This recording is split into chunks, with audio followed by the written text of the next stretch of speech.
ಮಾಜಿ ಪ್ರಧಾನಿ H D ದೇವೇಗೌಡರ ಧರ್ಮಪತ್ನಿ ಚೆನ್ನಮ್ಮ ಅವರ ಈ ಅಂತ್ಯಕ್ರಿಯೆಗೆ ಬೇಕಾದಂತಹ ಎಲ್ಲ ಸಿದ್ಧತೆಗಳನ್ನು ಕೂಡ ಮಾಡಿಕೊಳ್ಳಲಾಗಿದೆ.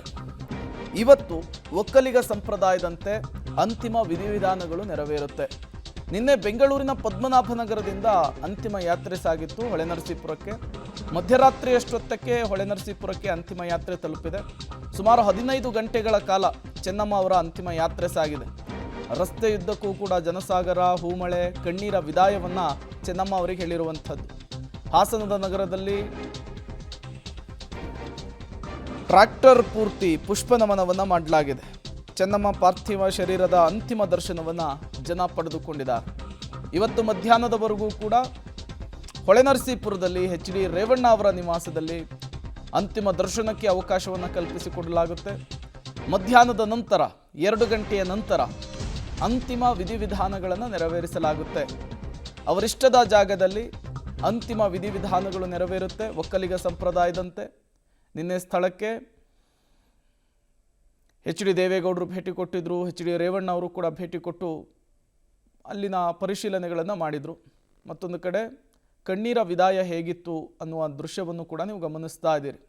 ರಸ್ತೆಯುದ್ದಕ್ಕೂ ಕೂಡ, ಮಾರ್ಗದುದ್ದಕ್ಕೂ ಕೂಡ ಇದೇ ರೀತಿಯ ದೃಶ್ಯಗಳೇನೆ ಕಂಡುಬಂದವು. ಈ ಚೆನ್ನಮ್ಮ ಅವರೇನಿದ್ರು ಬರೀ ಎಚ್ ಡಿ ಕುಮಾರಸ್ವಾಮಿ ಅವರಿಗೆ, ಎಚ್ ಡಿ ರೇವಣ್ಣ ಅವರಿಗೆ, ಅನಸೂಯ ಅವರಿಗೆ ಮಾತ್ರ ತಾಯಿಯಾಗಿರಲಿಲ್ಲ. ಮನೆಗೆ ಯಾರು ಬರ್ತಾರೋ ಎಲ್ಲರನ್ನೂ ಕೂಡ ತಾಯಿ ವಾತ್ಸಲ್ಯದಿಂದ ನೋಡ್ತಾ ಇದ್ರು, ತಾಯಿ ಪ್ರೀತಿಯನ್ನು ಹಂಚ್ತಾ ಇದ್ರು.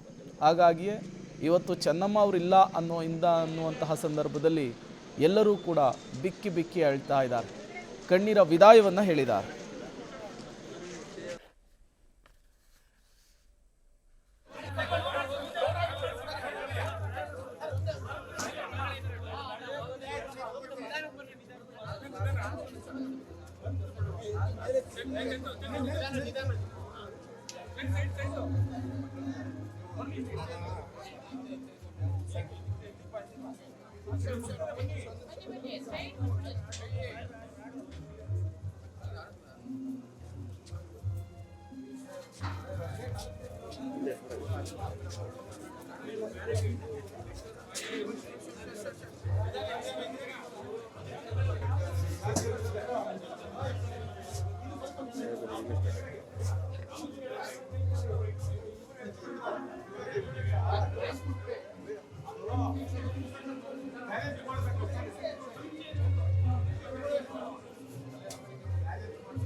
ನೀವು ದೃಶ್ಯವನ್ನು ಗಮನಿಸ್ತಾ ಇದ್ದೀರಿ. ತಡರಾತ್ರಿ ಪದ್ಮನಾಭನಗರದಿಂದ ಹೊರಟಂತಹ ಅಂತಿಮ ಯಾತ್ರೆ 11 ಗಂಟೆಯಷ್ಟೊತ್ತಿಗೆ ಹೊಳೆನರಸೀಪುರದಲ್ಲಿರುವಂತಹ ಎಚ್ ಡಿ ರೇವಣ್ಣ ಅವರ ನಿವಾಸವನ್ನು ತಲುಪಿತ್ತು.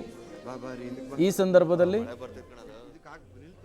ಪಾರ್ಥಿವ ಶರೀರದ ಅಂತಿಮ ದರ್ಶನಕ್ಕೆ ಅವಕಾಶವನ್ನು ಇವತ್ತು ಕಲ್ಪಿಸಿಕೊಡಲಾಗುತ್ತೆ ಸಾರ್ವಜನಿಕರಿಗೆ.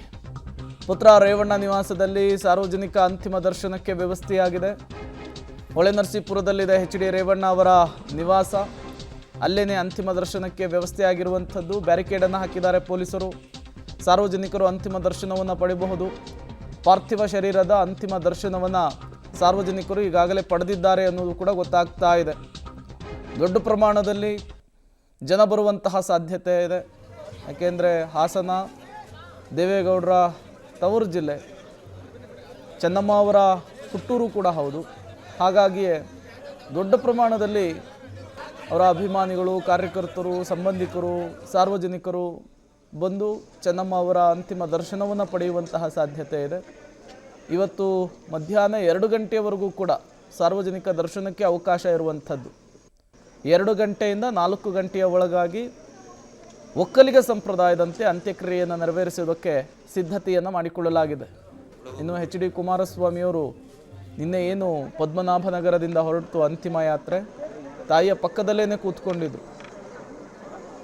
ನೀವು ಕೂಡ ದೃಶ್ಯವನ್ನು ಗಮನಿಸ್ತಾ ಇದ್ದೀರಿ. ಮುತ್ತೈದೆ ಸಾವು ಸಿಕ್ಕಿರುವಂಥದ್ದು ಚೆನ್ನಮ್ಮ ಅವರಿಗೆ.